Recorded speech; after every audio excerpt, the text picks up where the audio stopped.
자, 우리가 지난 주일날 새롭게 하나님께서 우리를 거룩한 자로 부르셨다라는 그 성령이 우리를 새롭게 하시는 사역으로 거룩한 자로 부르심에 대한 이야기를 했습니다. 그래서 두 가지 포인트를 얘기를 했죠. 그래서 거룩의 본질은 뭐냐? 거룩의 본질이요 핵심은 변화된 헌신이다. 그러니까 우리가 거룩이 부르심을 따라서 우리의 내면이 변화돼서 우리가 헌신하면서 하나님 앞에 헌신하고 우리가 습관을 바꿀 때 변화될 수 있다. 그래서 성령님이 두 번째 포인트는 성령님은 거룩의 주체이시다. 그래서 우리를 거룩하게 하시는 분은 성령님이라는 거예요. 우리가 하나님의 도움 없이 성령님의 도움 없이 거룩하도록 노력해서 애쓰는 삶은 율법으로 사는 삶입니다.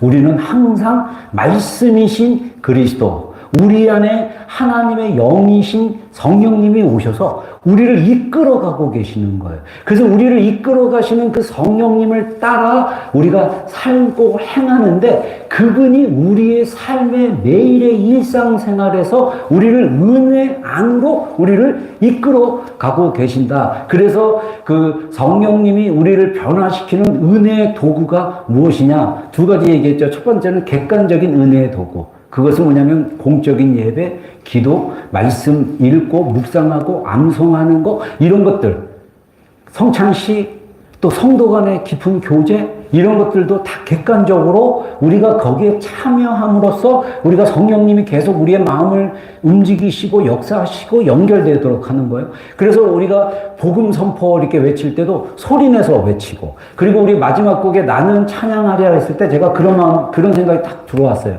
뭐냐면 우리가 정말 나는 찬양하리라, 나는 영광 돌리라, 크신 주님 주의 이름 높이리라 했을 때 내가 정말 그런 마음을 받아서 정말 내 마음을 쏟아서 이렇게 고백했으면 그 찬양은 우리 마음으로 이미 입술로 하나님이 받으신 거예요. 근데 내 마음이 아직은 그렇게 움직이지 않고 그냥 먹먹하고 그냥 아무런 느낌이 없다.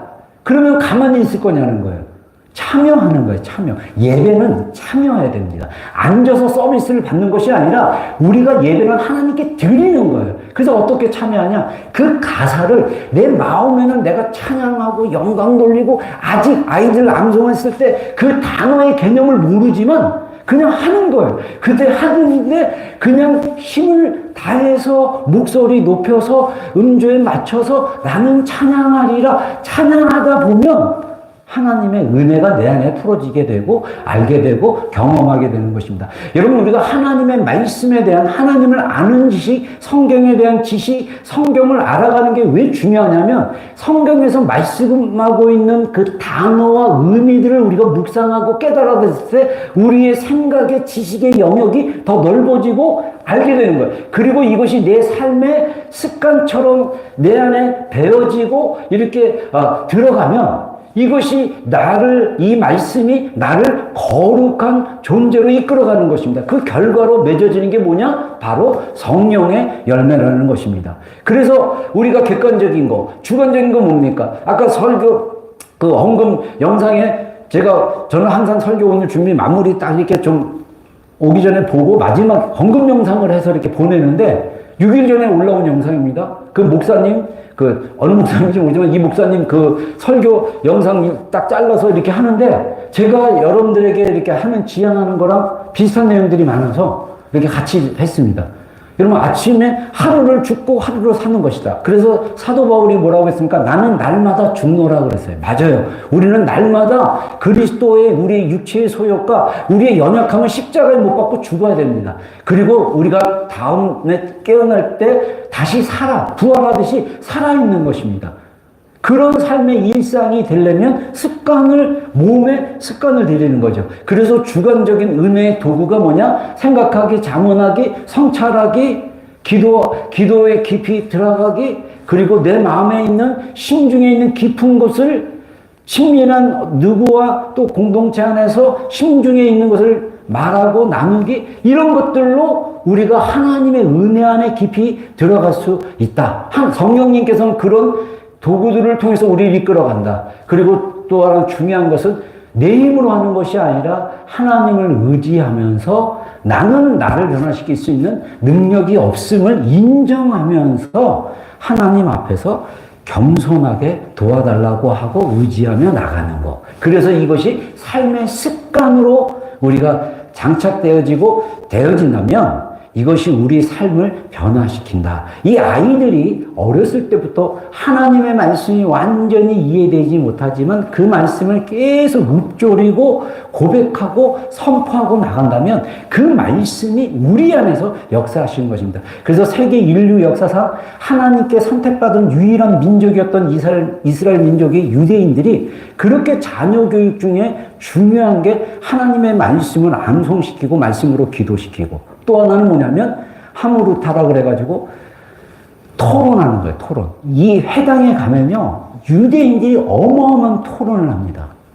토론을 하는데 랍비들의 가르침, 탈무드, 성경 이걸 가지고 엄청 토론을 해요. 그래서 이 유대인들 안에 어떤 사람이 유대인들을 비율적으로 했을 때 이 세상의 인구 중에 1%도 안 되지만 이 세상에 엄청난 영향을 미치는 민족이 됐다. 이렇게 평가할 수 있는 것입니다. 우리도 마찬가지로 거룩은요, 다른 표현으로 하면 탁월함입니다.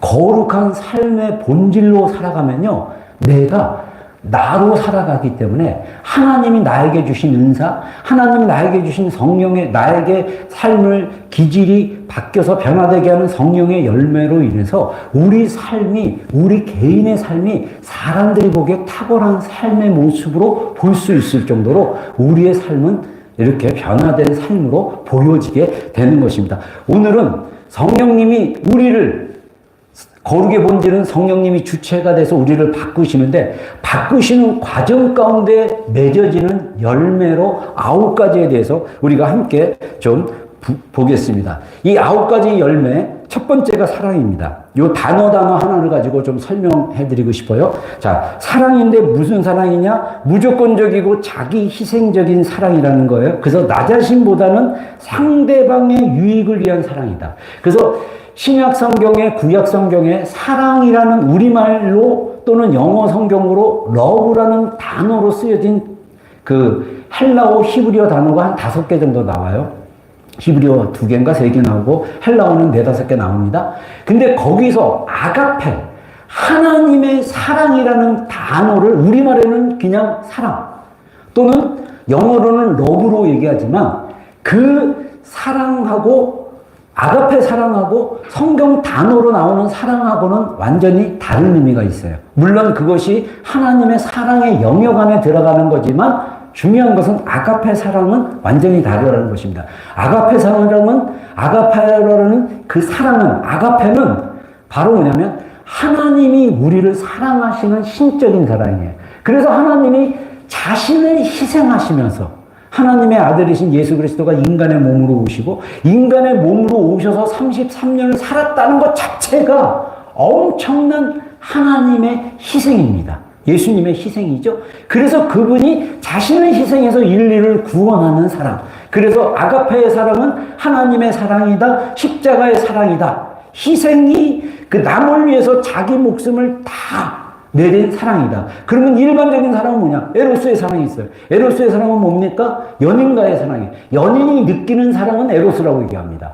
또 부모와 자녀가 느끼는 사랑, 또 친구와 친구가 느끼는 사랑, 필리아라고도 얘기하고 필로스라고도 얘기합니다. 그래서 로마서 12장 10절인가 형제 사랑하기를 하는데 형제 사랑은 이 필리아에서 나오는 필라델피아라는 헬라어 단어로 얘기합니다. 그래서 그 미국에 있는 필라델피아가 형제 사랑. 근데 제가 옛날에 톰 행크스 나오는 영화 제목은 봤는데 보니까 그게 그 필라델피아라는 제목인데 그게 동성애로 이렇게 왜곡돼서 영화로 만들어지기도 하는데 형제 간의 사랑, 우정, 형제 간의 필라델피아 사랑의 견본이 뭐냐면 다윗과 요나단이에요. 여러분 우리가 이 땅에서 살아가는 그런 사랑이 있어요. 근데 중요한 것은 아가페 사랑이라는 거예요. 이 사랑은 하나님이 우리를 희생적으로 사랑하는 것입니다. 그래서 우리가 성령의 열매가 뭐냐면 우리가 사랑을 하되 필로와 에로스 이 사랑 안에 머무는 것이 아니라 내가 남의 유익을 위해서 그래서 내가 희생하면서까지 그 사람을 사랑하는 거예요. 만약에 우리가 부모로서 아빠와 엄마로서 자녀들을 키울 때 아가페로 사랑하지 않으면요, 화가 나고 짜증이 나고 힘들고 버거운 거예요. 왜냐하면 내가 힘들거든요. 저도 아이 셋 하면서 제가 한국에서 정말 풀타임으로 사역하면서 거의 20세가 시간이 모자랄 정도로 하면서 집에 와서 자면 애가 막 시도 때도 없이 깨요. 그러면 사모 좀 쉬라고 제가 이렇게 자는데 나도 너무 졸리니까 애를 갖다가 이게 분유통을 먹이는데 나중에 이렇게 잠 깨다니까 막 입으로 갔어야 되는데 코로 막 가게 하고. 그러니까 힘들고 고통스러운 거예요. 이게 아가페가 아니면요, 양육과 이것이 고통스러운 거예요. 부부간의 사랑도 그렇고 우리 삶에서 관계 중에 고통스러운 이유는 뭐냐? 그 관계가 아가페의 사랑으로 맺어지지 않으면 고통스러운 거예요. 인간은 타고난 게 이기적인 존재입니다. 나를 희생하면서까지 상대방을, 자녀도 인간이 이기적인 그 사랑으로는요, 자녀를 옛날 성경시대 때 어떻게 합니까? 자녀를 제물로 바쳐요. 그 신을 기쁘게 해준다고. 나를 위해서 자녀도 죽일 수 있는 게 인간의 본성이라는 거예요. 그러나 아가페의 사랑, 하나님이 성령의 열매의 첫 번째로 보여주시는 것이 뭐냐? 아가페의 사랑이라는 것입니다. 그래서 우리가 정말 이 아가페의 사랑을 먼저 경험해야 돼요. 하나님이 자신을 위해서 얼마나 큰 희생으로 나를 구원하신지를 경험해야, 그래야 내가 아가파의 사랑을 할 수 있는 거예요. 이런 경험 없이 하나님의 사랑을 경험하지 않고 우리가 사랑할 수 있는 거 불가능합니다. 인간은 할 수가 없어요. 근데 할 수 없는 연약한 인간을 하나님이 은혜로 의롭다 하시고 거룩하다 하시고 그리고 사랑하는 자로 변화시켜 주시는 것이 바로 성령님의 사역이다. 그래서 우리 안에 성령님의 사역의 첫 번째 열매는 사랑이다. 이렇게 이야기할 수 있습니다. 두 번째는 희락이에요. 사랑하면 기쁨이 있습니다. 사랑하는데 괴롭다.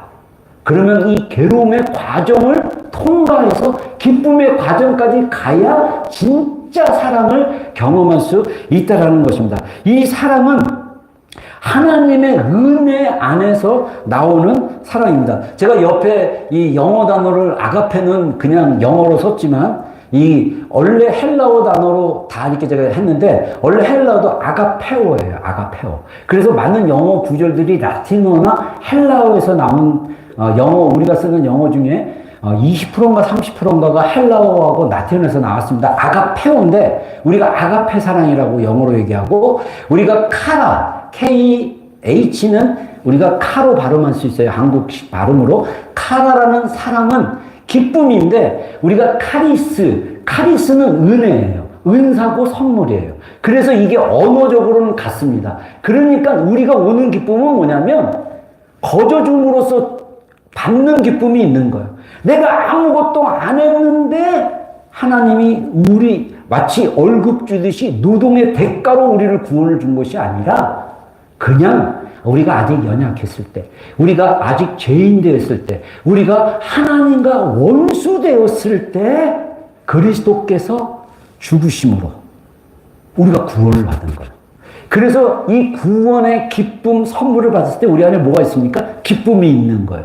하나님 기쁨은 성령의 열매로 우리가 경험하는 기쁨은 그 열매는 은혜 안에서 경험하는 것입니다. 그래서 우리가 일상생활 속에서 이 성령님과 동행하고 성령님으로 사는 거, 말씀으로 묵상하고 우리가 성령님으로 또 이렇게 교제하고 막 이렇게 살아가다 보면 우리 안에 성령님이 우리를 이끄시는데 우리를 어떤 방향으로 이끄시냐면 하나님의 선하신 뜻대로 살아가도록 우리를 이끄시는 거예요.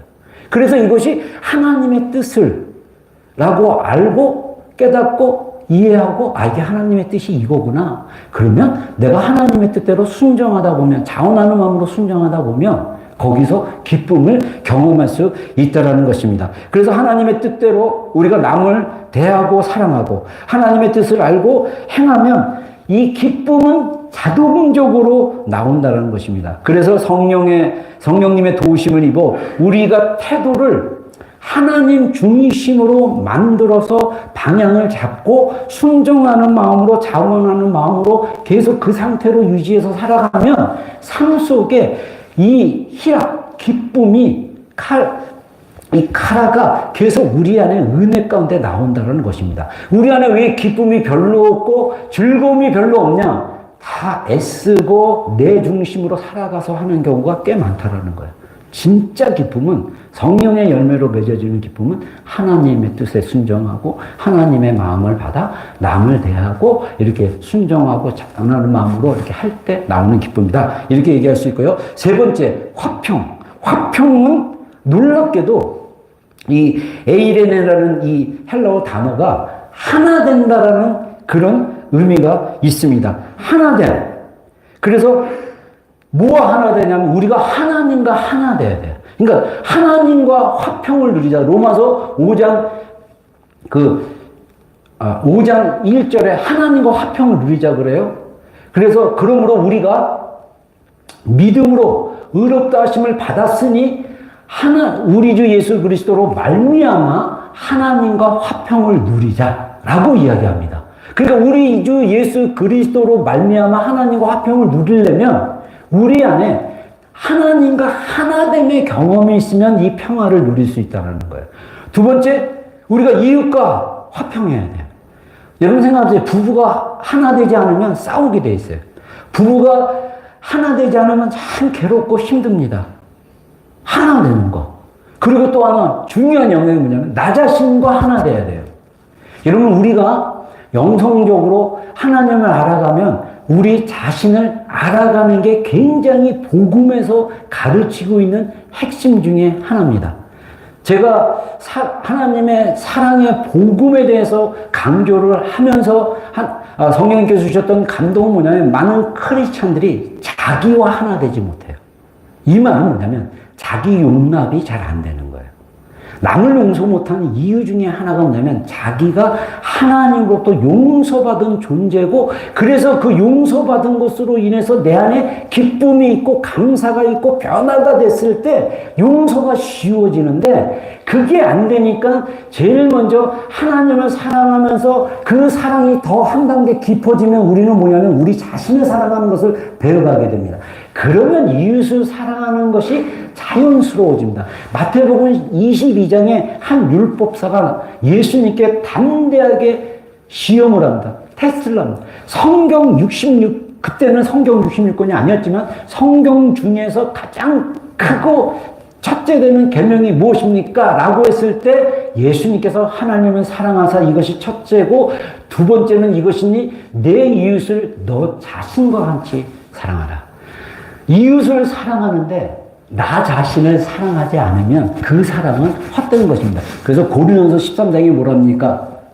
내가 불 가운데 내 몸을 내어줄지라도 사랑이 없으면 내게 아무 유익이 없느니라. 여러분 자신을 잃어버리고 사랑한다고 해요. 근데 그거는 진짜 사랑이 아니라는 거죠. 그것은 자기와 그 대상하고 분리되는 거예요. 자기 자신이 분리돼서 우리 부모들이 자신을 잃어버릴 때가 굉장히 많아요. 자식을 위해서 막 희생을 해요. 근데 부모가 자신을 위해서 자식을 위해서 희생했을 때 내가 나 자신과 하나 된 화평으로 자식을 위해서 희생하는 거랑 나는 없고 자식이 하나님이 돼서 희생하는 거랑은 다른 거예요. 이게 진짜 사랑이 아니라는 거예요. 진짜 사랑은 하나됨이에요. 그 사랑에 어쩌면 그 관계 안에 이게 사실은 성령의 9가지 열매가 다 뭐가 연결되냐면 아가페 사랑하고 연결돼서 여러분 우리 자신과 화평하기를 주의 이름으로 축원합니다. 여러분 자신을 하나 되게 하십시오. 그 헬라어 에이렌의 이 단어 자체가 하나 된다라는 그런 의미가 있다라는 것입니다. 그리고 오래 참음. 오래 참음은 이 오래 참는다는 단어는 두 단어로 이렇게 나눠져 있거든요.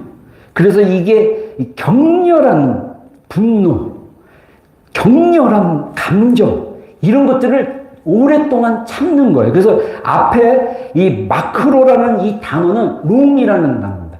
오래 간다는 거예요. 뭘 오래 가느냐? 뒤에 이어지는 이 수미야라는 이 단어는 격렬한 감정이 화가 막 나고 분노가 나는 거예요. 그래서 누가복음 4장에 보면 예수님께서 광야에서 40일 금식하시고 첫 사역을 하신 것이 나사렛 회당입니다. 자기가 자랐던 그 나사렛 회당에 가서 이사야서 말씀을 가지고 안식일에 설교를 했는데 이 설교가 회당에 왔던 자기 동네에 있던 유대인들의 마음을 자극을 하게 돼 있어요. 그래서 4장 28절에 보면 나사렛 회당에 있던 사람들이 예수님께 크게 화가 나서, 그러니까 이 화가 난다는 이 단어가 바로 수미야 이 단어예요. 화가 막 나는 거예요. 그걸 어떻게 하냐? 오랫동안 잡아두는 게 오래 참음이라는 것입니다. 그래서 오래 참는다는 것은, 그래서 이 앞에 그 마크로라는 이 단어는 격렬함이라고 아까 그걸 참는 거라고 그러는데, 이 이 패션이라고도 얘기하지만 우리가 좋으면 하나님께 대한 열정과 패션은 되게 좋아요. 근데 이것이 오래 참음과 연결되지 않으면 숨을 거칠게 쓰는 거예요. 영어 표현으로 얘기하면 숨을 그냥 너무 터프하고 하드하게 막 숨을 쉬는 거와 마찬가지라는 것입니다. 그래서 그 숨을 참는 게 바로 뭐냐? 오래 참음이다. 근데 놀라운 것은 오래 참으면요, 영원히 참는 게 아니에요. 여러분들의 오래 참음이 영원히 한 그것을 오래 참는 게 아니라 하나님이 참으라는 때까지 참으시는 거예요. 이게 굉장히 중요합니다. 우리의 오래 참음은 하나님의 뜻 안에서 하나님이 참으라는 때까지 참고, 그래서 예를 들어서 관계에서 힘든 일이 있고 막 그러면 내가 이번에도 손해봤어. 내가 그냥 오래 참아야지. 그거 좋은 관계 아니에요. 그건 누르는 거예요. 오래 참는 거는 하나님이 지금 격정의 그 화난 걸 막 이걸 갖다가 막 내가 맞다고 표현하면요, 싸움이 일어날 수밖에 없어요. 참으셔야 돼요. 참고 기다렸다가 나의 격렬한 이것이 분노와 격한 감정들이 캄다운한 다음에 하나님의 뜻 안에서 그것을 설명하고 상대 안에서 하는 거예요. 그래서 사랑은 오래 참는다는 게 영원히 그 문제를 오래 참으라는 뜻이 아니라는 사실을 기억하기를 바랍니다. 하나님은 우리가 무조건 누르고 사는 것을 얘기하지 않아요. 그 격정적이고 격렬한 분노와 감정과 폭발할 것 같은 것을 하나님의 뜻 안에서 참으시고, 표현할 때는 또 사랑으로, 온유함으로, 친절함으로 표현하는 거. 이게 우리 삶에 성령께서 주시는 삶의 열매라는 것입니다. 다섯 번째는 자비예요, 자비. 이 자비는 넓은 마음을 가지고 널리 이해할 수 있는 마음입니다. 친절하고 관대한 마음인 것입니다. 그래서 자비는 다른 말로 얘기하면 융통성이 있는 거예요. 우리가 이 시대가 신경학적으로, 행동학적으로 강박증 있는 사람들이 굉장히 많아요. 그래서 우리 옛날에 인지치유할 때 세 가지 우리 안에 깊은 그 동기, 그 깊은 그 성향이 있잖아요. 뭐라 그러죠? 그래서 의존하는 거나 또는 조종하는 거나 또는 우울한 거가 있잖아요, 그게. 그러니까 강박적인 거. 근데 제가 조종하는 거랑 강박하는 성향이 있어요. 근데 왜 그렇게 저의 깊은 신념, 이 신념이 왜 그 형성되냐면 이게 다 뭐와 연관되냐면 어렸을 때 삶의 환경과 연관되는 거예요. 내가 살아오는 환경 속에서 내가 거기에 대해서 보고 느끼고 행동하고 반응한 것이 내 몸 안에 축적이 돼가지고 내 안에 핵심 신념이 강박 쪽으로, 조종하는 쪽으로, 아니면 딴 대상을 그렇게 의지하고 싶은 쪽으로 갈 수 있는 그 핵심 신념. 그래서 성경적 인지치유는 그 핵심 신념을 어렸을 때 사연하고, 그 다음에 지금 현재 그 자동적 사고 이런 것들을 다 중간 신념 이런 거 다 찾아내서 핵심 신념을 찾아내고, 내가 삶의 그 옛 습관으로 가는 많은 영역 중에 뭐냐면 이런 신념들이 있구나라고 했을 때 우리가 이 자비라는 그 열매를 봤을 때 우리는 어떠냐? 융통성이 있다라는 거예요. 그럴 수도 있지. 아, 그렇구나. 그래서 우리 또 옛날에 CT 했을 때 양립했던 것 중에 하나가 꾸나, 그렇겠구나, 그렇겠지. 이게 융통성이 있더라고요. 안 되지만 말 습관을 바꾸라는 거죠. 저도 아직도 이 설교할 때도 말이 굉장히 빠르잖아요. 평소에 할 때도 행동이 빨라요. 뭐가 이렇게 자극이면 바로. 그래서 저는 이거를 좀 이렇게 늦추는 훈련을 해야 돼. 늦춰야 돼. 근데 늦추면 어떤 것들이 있냐? 그 늦추는 영역 안에서 늦추게 할 수 있는 어떤 하나 중에 하나가 뭐냐면 바로 자비, 융통성 있는 마음으로 받아야 된다는 것입니다. 지금, 예. 그래서 상대방의 입장을 깨달을 수 있는 마음, 예. 그런 마음으로 나가는 게 되게 중요하고요. 여섯 번째로 뭐냐면 양선. 하나님으로부터 오는 선한, 영적, 도덕적 탁월함이 있다는 것입니다. 우리 홍지토님 밖에 한번 나가보시면 어떤 분이 뭐 주려고 오시는 분이 있어요. 한번 보세요. 자, 그래서 하나님으로부터 오는 선함, 영적, 도덕적 탁월함. 그래서 우리가 적극적으로, 자발적으로 선을 행하는 것. 여기서 이 선함이라는 이 단어는 하나님으로부터는 일반적인 선함인데 여기서 헬라어로 쓰여진 양선이라는 단어는 뭐냐면 적극적인 선을 행하는 것입니다. 그러니까 우리가 그냥 착하게 사는 것이 아니라 우리가 실제적으로 남을 도와주고 자발적으로 이 선한 것들이 정의롭고 공의롭고 공평하고 좋게 갈 수 있도록 적극적으로 참여해서 그 선한 행동을 하는 것을 의미합니다. 많은 특별히 보수주의적이나 이런 사람들이 되게 침묵해요.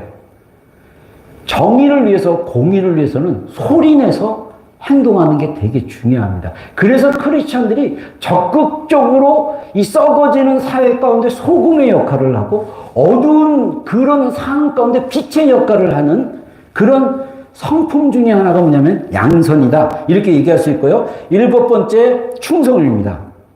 자, 충성은 무엇이냐? 신뢰한다, 신뢰할 수 있다, 믿음직하다. 이 피스라는 이 헬라어 단어는 원래 언어적으로 보면 faith로, 믿음으로 번역될 때가 많습니다. 그래서 우리의 믿음은 뭐냐면 신뢰하는 거예요. 근데 이게 놀라운 건 뭐냐면요. 원래 이 피스라는 이 단어의 언어로 들어가 보면 설득하다라는 의미도 있어요. 설득하다. 그러니까 뭐냐면 믿음은 하나님에 의해서 설득되어지는 거예요. 여러분, 우리가 믿음은요, 내가 믿어야지 한다고 믿어지는 게 아니라 그냥 하나님이 우리를 설득시켜서 믿는 거예요. 그러니까 여러분 안에 믿음이 있다라면 성령님이 우리 안에서 뭔가를 통해서 설득하셨기 때문에 믿음이 오는 거예요. 근데 어떤 영역에 믿음이 안 왔다. 하나님에 대한 신뢰 부분이 잘 열리지 않아서 그렇습니다. 여러분, 이거는 굉장히 중요한 단어 중에 하나입니다. 그래서 충성은 뭐냐? 하나님을 신뢰하면서 신실하게 변함없이 하나님의 일에, 삶에, 하나님이 맡기신 일에 헌신하는 게 충성이라는 거예요. 이게 믿음하고 연결되어 있어요. 우리가 섬기다가, 우리가 어떤 걸 하다가 포기하는 이유는 뭐냐? 우리 안에 충성, 하나님을 믿고 신뢰하는 영역이 없기 때문입니다. 그래서 충성된 사람들은요, 충성의 열매가 있으면 우리의 말과 행동이 똑같아지는 거예요. 우리가 세상에서, 저 사람 페이스풀한 사람이야. 저 사람 믿을 만한 사람이야. 저 사람 신뢰할 만한 사람이야로 하려면 말하고 행동이 이어져야 돼요. 이게 열매로 맺어져야 된다는 것입니다. 그럴 때 우리가 충성된 삶을 살아간다는 건 뭡니까? 우리 안에 하나님을 신뢰하고 하나님을 믿고 따르고 그대로 헌신하는 삶이 충성하는 삶이다. 이렇게 우리가 열매로 보면 됩니다. 여덟 번째는 온유예요. 온유. 절제된 힘을 짓는 부드러움, 힘을 억제하고 부드럽게 표현하는 능력. 이게 바로 온유라는 것입니다. 온유는 약한 게 아니라 하나님의 뜻 안에서 안정된 강한 내적인 힘이라는 거예요. 그러니까 온유하다라는 것은 통제하고 내 안에 있는 격렬한 어떤 것들을 통제하고 그것을 내 안에 내면의 힘으로 이렇게 풀어낼 수 있는. 그래서 온유는 하나님이 우리 안에서 역사하시는 굉장히 좋은 것 중에 하나입니다. 이 온유는 또한 뭐와 연결되냐면 절제와 연결되어 있죠. 자기 절제. 이 절제는 언어적으로 자기를 절제하는 거다. 그래서 이 N이라는 이 단어는 인이라는 헬라어의 그 부사입니다. 그래서 내면. 이 내면에 무엇을 하느냐? 내면을 자기가 컨트롤하고 조절하는 거예요. 그래서 특별히 우리 안에 있는 욕망과 감정을 조절하는 것. 자, 무엇을 할 때, 쇼핑을 하거나 어떤 것을 이렇게 또 사용하거나 쓰거나 할 때도 왜 절제가 필요하냐면 그 우리가 행동하는 많은 영역 중에 우리 안에 욕구가 있기 때문에 행동하는 거예요.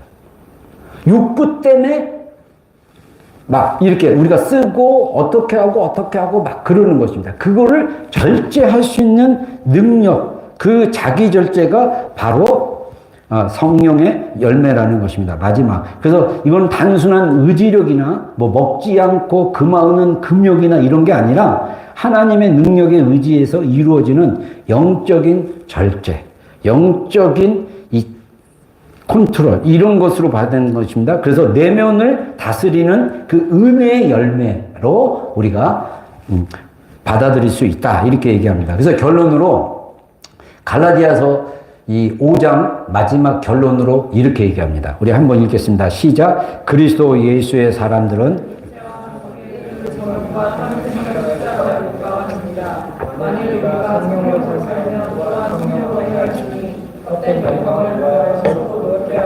서로 투기하지 말지니라. 아멘.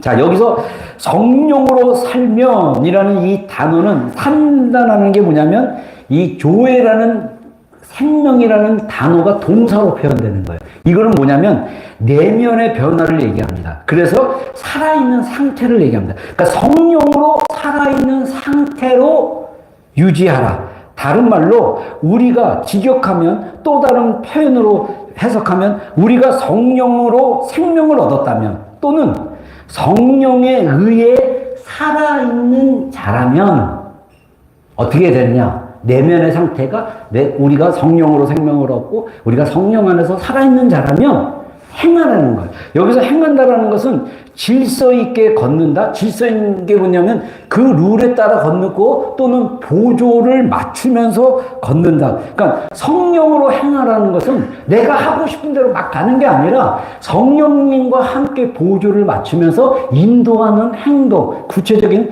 행동을 의미합니다. 그래서 성령의 발걸음에 맞춰서 걷는 것. 다른 말로 얘기하면 성령의 뜻에 순종하여 살아가고 행동하라는 그런 의미입니다. 그래서 우리 성령으로 살고 성령으로 행하는 것. 근데 여기서 재밌는 게 아니라 원리를 얘기하는 것입니다. 이 성령의 열매를 이야기하고 그리스도 예수의 사람들은 육체와 함께 그 정욕과 탐심을 십자가에 못 박았느니라 라고 얘기합니다. 영어 버전에는 이 정욕을 패션이라고 얘기합니다. 이 패션이라는 성경의 그 정욕이라는 것은 욕구예요. 이게 좋은 쪽으로 하나님을 향한 열정. 예전에 제가 기도의 집 그 세미나 미국에 있는 아이압에 갔을 때 패션 포 크라이스트. 예수님을 향한 열정 되게 좋아요. 근데 이 열정과 욕구가 세상으로 향하게 되면 나 자신을 위한 욕구, 내 자신, 세상을, 그래서 세상으로 그 욕구가 향해진다면 그것은 정욕이라고 얘기합니다. 탐심은 갖고 싶은 그 욕구를 얘기하죠. 이것은 뭐냐? 예수 그리스도의 사람은 그 정욕과 탐심을 십자가에 못 박았는지라. 자, 중요한 거, 우리가 십자가에 못 박힐 것이다가 아니라 이미 복음을 믿었으면 우리는 그런 상태라는 거예요. 근데 중요한 것은 뭐냐? 우리가 그런 상태를 유지하지 못하고 사는 거랑 비슷한 것입니다. 그래서 우리가 거룩한 자로, 하나님이 우리를 거룩한 자로 부르셨고 거룩한 자로 의롭다고 하셨는데 그게 안 믿어지는 이유가 뭐냐면 내 삶의 개인적인 정욕과 탐심이 주도하기 때문입니다. 그래서 오늘 제가 묵상 기도할 때 봉독했던 구절이 갈라디아서 이 성령의 열매 바로 앞구절을 얘기해요. 육체의 소욕은 성령을 거스리고 하면서 육체의 소욕은 이러하니 그래서 13가지인가가 나와요. 13가지, 16가지가 나와요. 왜 갈라디아 교회 성도에게 여러분 성경을 신약 성경을 자세히 읽어보면 예수님이 바리새인들을 향해서 마태복음 15장에 손 씻는 장로의 유전을 갖고 예수님을 비난하고 제자들을 비난했던 그 종교인들을 향해서 너희가 손을 안 씻는 그 장로들이 만든 룰을 지키지 않았다고 율법을 죄를 범했다라고 비난하는데 너희 마음속에 있는 것을 깨끗하게 해라. 우리가 손을 안 씻고 먹는 음식이 우리를 더럽히는 것이 아니라 우리 마음에서 나오는 7가지 악한 것들이 우리를 더럽게 하느니라. 그러니까 우리 안에 있는 이 죄된 본성을 다루지 않고는 우리가 거룩한 삶으로 살아갈 수 없다는 거예요. 그 전제는 뭐냐? 이미 우리의 정욕과 탐심은 십자가에 못 박힌 존재라는 거예요.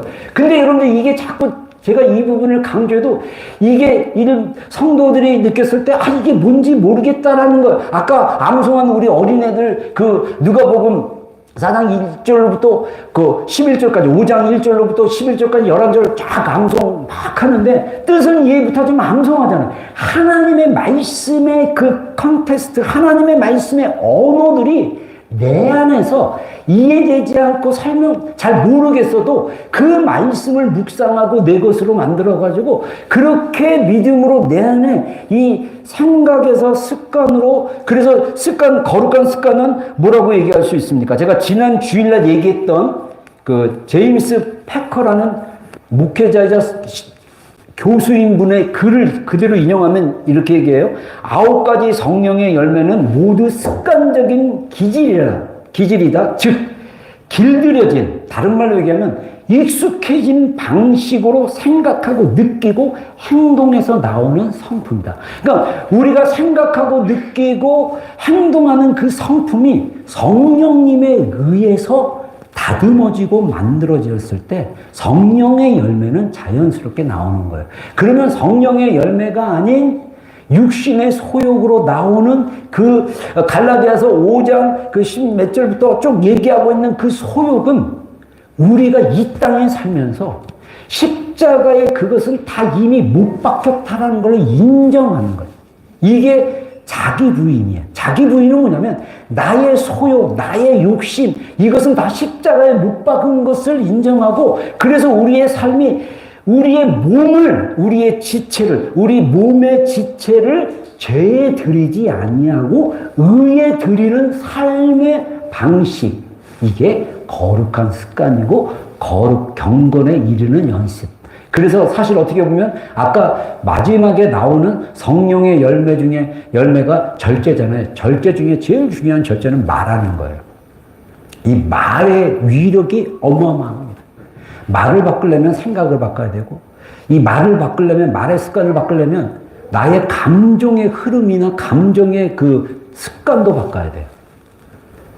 반대로 생각과 감정이 바뀌지 않으면 말을 훈련시켜서 말하는 거를 훈련시켜서 하다 보면 생각도 바뀌고 말도 바뀌는 거예요. 이건 놀라운 거예요. 성령님이 우리 안에 역사하시도록 우리가 할 수 있는 수고, 헌신은 뭐냐?